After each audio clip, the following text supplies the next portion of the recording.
Hey, it's Drybear. This week we had the first Western tournament for Lost Ark with the G4 Invitational $20,000 PvP tournament. Content creators and Grandmaster players were mixed together on teams from various regions and pitted against each other with a 3v3 format. And I gotta hand it to G4 and the talent and the production, because the production was great. It was fun to watch. It was very engaging. They put a lot of effort into it, and there's some things that we can glean from this tournament as Western players for Lost Ark. Now, I ran some stats on the tournament itself, and today we'll be going over the most popular team comps, the highest winning team comps, and the class pick rate for every team in the G4 Invitational tournament. There are caveats here that we'll explain in a minute, but this at least gives us an introductory idea on what classes are being picked, what comps are working together in this kind of showman style tournament. And ultimately, I'd just like to start a discussion on the class pick rate and PvP pick rate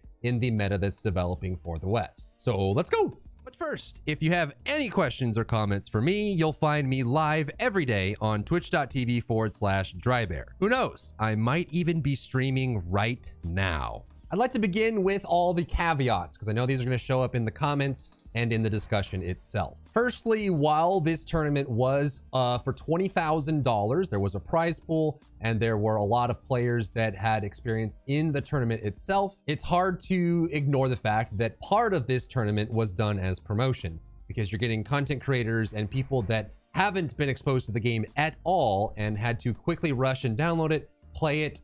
Some of them were scrimming the night before and trying to figure out how to play, and they were being mixed together with people from not only various skill levels. There are plenty of Grandmaster players that have been Grandmaster in Lost Ark in RU or in Korea for a very long time, being mixed with people that just downloaded the game. But you also had people from different regions. So some were playing from Korea, some were playing from EU, some were playing from NA. So you're having tons of different ping mixes. So some people had 200 ping, some people had 100 or less. So there's going to be a lot of variability in the results here. So my goal with this video is not to argue that these classes are the best or these team comps are the best. We actually have a lot of data and just meta-analysis from the other regions, specifically Korea, which is highly competitive, on what classes and comps are working well. But as we start shifting into our own scene and meta in Western Europe and Western regions, NA, South America, things like that, I kind of look at this as a starting point for the development for a new meta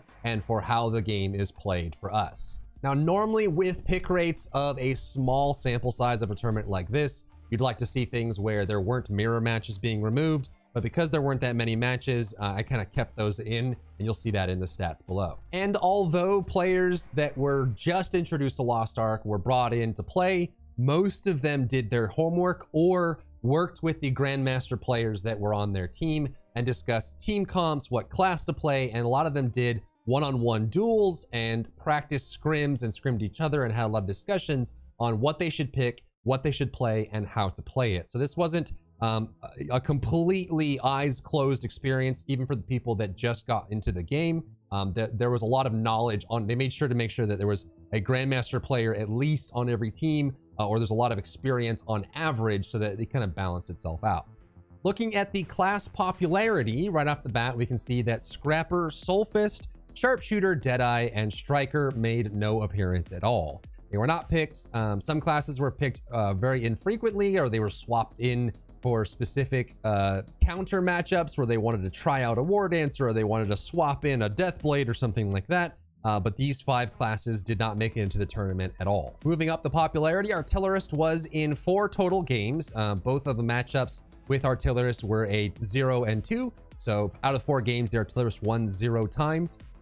Artillerist, at least from what we know in Korea, is a very difficult class to play against good players, because a lot of their damage is very telegraphed and very delayed, so they can often dodge it. Now, looking at the Korean meta, the Artillerist does do well into heavy melee comps, because the Artillerist is actually great at being initiated on, which means they can just drop their nukes on themselves. They have a lot of shielding. They're great in melee range. But if they have to be the one initiating, they struggle a lot because they can't cover great distance, and it's hard to get in and then drop all their things. and still have them land. Above that is the Gun Lancer, which we actually saw quite a bit of. Gunner was playing Gun Lancer throughout the tournament, did a fantastic job. And in those comps where Gun Lancer existed, there wasn't a support. So there wasn't a Bard or a Paladin. It was a Gun Lancer. Now, Gun Lancer can play pseudo support, especially in PvP, a lot of peeling, some good shielding. They have a cleanse, which not even a Bard has. So there's definitely a lot of support value that the Gun Lancer brings. And different from the Paladin or different from the Bard, there's going to be a lot of upfront melee and a lot of peeling that can happen with the Gun Lancer. And Gun Lancer is also exceptionally good into melee comps, because if, just like the Artillerist, if you're in melee range on top of the Gun Lancer, they excel. They're very good absorbing damage. They can pull you with chains. They can disrupt everything you're doing.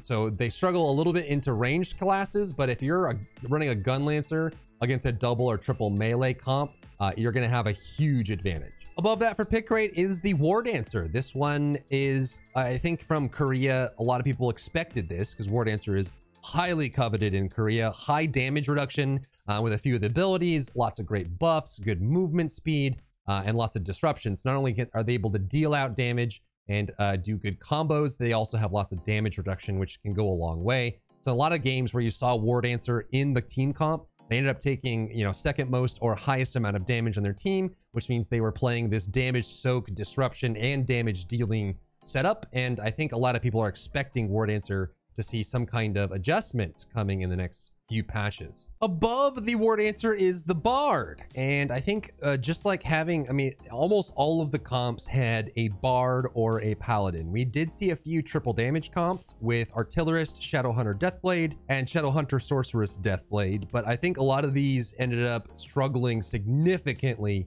against the comps that actually had peels and setup. And even in the case where they had no Bard or Paladin, they usually had a Gun Lancer, which kind of made that pseudo peeling frontline support-esque vibe to it. Bard was picked 20 times, and this includes mirror matchups, and the Paladin was picked 28 times, but the winning teams usually had a Paladin on them.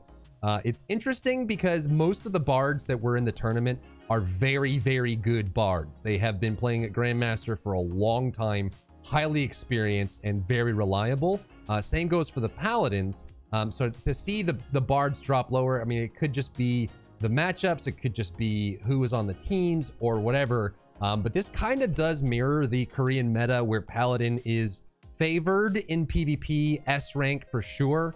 They are basically, they have a cleanse, they have lots of shielding, they have very good reaction, tons of damage reduction. So they can kind of put an area down. I mean, Paladin and Bard can both do this, but Paladin's very good at it, where you can put an area down where you reduce damage. And if you do that right when a team pops an ultimate, an awakening, or they go in and initiate, you can avoid a lot of that damage coming in. And unlike PvE, where engravings come into play, Paladin and Bard fall behind drastically in damage, Paladin and Bard can actually do respectable damage in PvP. And in a lot of cases, a Paladin can end up killing someone because they do slightly more damage than the Bard. So if you're not paying attention and the Paladin gets a good window, they can do crazy damage. So I think having a Paladin there just makes things, kind of greases the wheels, makes the comp a lot more reliable. You can see that the top 3 winning comps, the highest win rate comps, all had a Paladin in them. Above that was the Berserker. And I think, you know, as we get higher to the more popular classes in the pick rate, the fact that there's mirror matches is going to start pushing these win rate values on these classes closer to 50% because you have a Berserker on both sides. Like I mentioned at the beginning of the video, you normally would try to omit the mirror matches because they often, you know, it's a net 0 for those classes, but obviously there weren't that many games. So it's kind of interesting just to see how often a Berserker was added on the team and what impact that had. But very popular. Bajira's team as well as Sony's team ran Berserker exclusively, so they had tons of Berserkers in their build, and they relied on that quite a lot. And in many cases, the Berserker had a huge impact on the battle. I think if you ask or look at the meta in Korea right now, Berserker is very comp dependent. They often have crazy burst damage, but long cooldowns. So the Berserker has to play really well to be able to decide the course of the battle and get their damage off without, you know, if they miss 1 or 2 abilities or they miss an awakening, it can be devastating for their efficacy. And usually if you're running a Berserker, they kind of have to just get in there and take the damage, which means they have to be pretty good at dodging on the fly. And I think both, you know, all the times we saw a Berserker, they did pretty well at that, but pretty popular Berserker showing up in most of the comps. Shadowhunter and Deathblade showed up in most of the comps as well. Not too surprising. We even saw one comp that had both a Shadowhunter and a Deathblade. The difference between the Deathblade and Shadowhunter, at least in the Korean meta right now, Shadowhunter plays mostly like a ranged class. You end up picking a lot of the non-demon abilities for range, and then you have the hand grab, and they'll just play at the edge of the battle. They'll pick and move and CC and try to set up, and then they'll choosing when to transform into their demon form and initiate, deal damage, pop their ultimate, or their awakening can make a huge difference. And I think the Shadowhunters that we saw in the tournament both played exceptionally well. They were, I guess, of the 3 Shadowhunters, 2 of them were very skilled players that knew their class well, and you can see the power of Shadowhunter. The Shadowhunter, as you'd expect, is really good at counter initiating as well. Like most classes, when they have a lot of, you know, the ultimate's a ground target that chills for a little while, being able to know when to activate your demon form because you're being initiated on, the Shadowhunter can turn an initiation back on the enemy, and is a great pickup. They've got good CC. The Deathblade's kind of the opposite. The Deathblade is very fast. They have tons of stagger immunity, partial immunities, and full immunities, and they're highly mobile, as well as giving movement speed to their team with their buff. So they can get in, start a fight. They can usually set the tempo for the game. We did see a lot of comps with Deathblade, and actually, surprisingly, there was only one comp that was Paladin Berserker Deathblade that did well. The other comps that ran Deathblade struggled a good bit. And I think that's mostly because the Berserker Deathblade combo works well together. They kind of feed off each other's energy. They like being on the edge of the battle or in the battle. And if the Deathblade initiates, the Berserker can go in and dunk. Whereas we saw, you know, Shadowhunter Deathblade had a lot of trouble, didn't see a single win.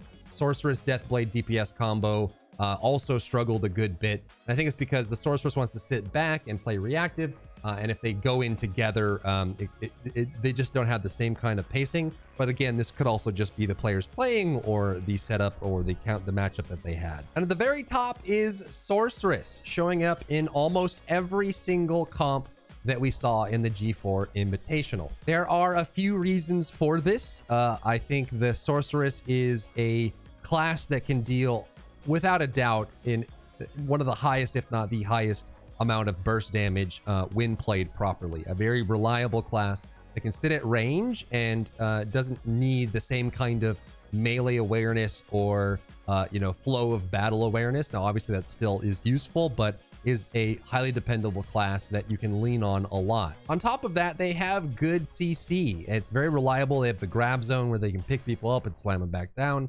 They have a good amount of stagger, so they can get people caught if they need to. And they're also relatively easy to support. They're not, you know, unlike a Deathblade or a War Dancer where a Bard or Paladin has to really get in their head and figure out where they're going, where they're going to go next. The Sorceress, you can heal bot them a lot easier because they're not flying around constantly, because they are blinking with intention and using their identity with intention, and then planning out their abilities a little bit more methodically. So playing around them as a support can be pretty easy relative to other classes. Now, the 2 team comps that stand out the most to me in this setup here, in this limited data set we have, is going to be Paladin combined with either Sorceress Shadowhunter or Berserker Deathblade. And part of this was the players that were playing, but also the way they work together. As I mentioned earlier, the Shadowhunter is very good at counter initiating, and the Sorceress can counter, you know, usually gets jumped on, tries to get targeted by the enemy.